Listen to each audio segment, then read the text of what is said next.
Però per noi musicisti, invece, il jazz è ancora molto presente. Talmente presente che ogni tanto è troppo presente. E quindi, brava, ti rapisce. Allora che vieni rapito e... Sì, e ti intrippi col jazz, no? Esatto. Ti capisce? Ti intrippi. Ti l'hai insegnato. Okay. No, perché ogni tanto... Ecco, vabbè, parlo romano, però... Vabbè. E allora, quando sei intrippato col jazz, succede che suoni, però rischi di suonare un po' troppo per te stesso e poco per gli altri. E non va bene. Allora, chi suona solo jazz, ecco, oggi, è come se sta su una nuvoletta, per cazzi suoi, e non scende mai giù e non se ne frega degli altri. Ed è sbagliato, perché non bisogna isolarsi. Allora, ho scritto questa canzone per esortare tutti quelli che si intrippano col jazz, quelli, no? Quelli che si intrippano, no io, quelli, no, a tornare un po' giù, a rimettere un piede per terra, a riatterrare. L'ho dedicata alla mia band questa canzone. Grande! No, io non c'entro niente. Vabbè, l'unica cosa è che potevo essere un po' più originale col titolo della canzone. Che invece l'ho chiamata Jazz!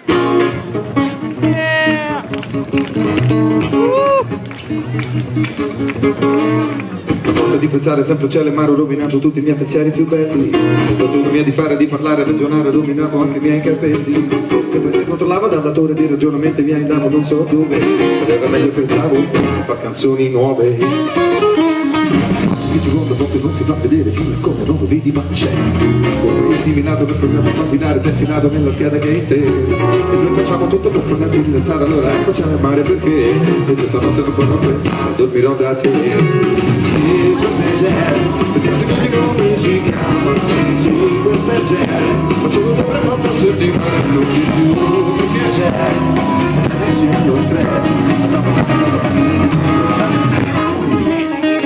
Sogniamo che di notte quei locali un po' famosi, magari una nera che canta. Ma poi mi risvegliamo quando dicevo che non eravamo più negli anni 60.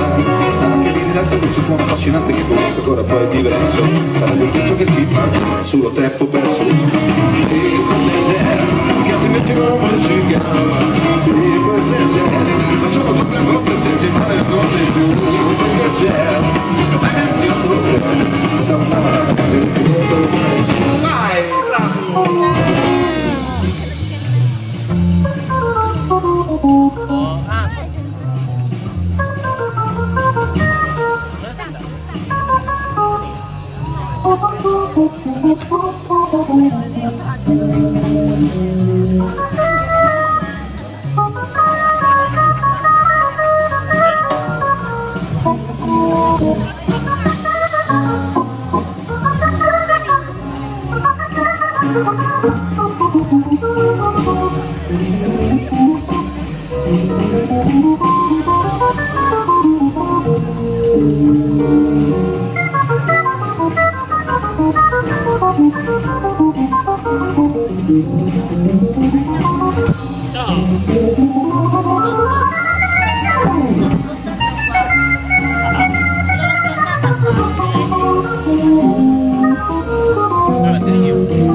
Dietro la gamba.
Thank you.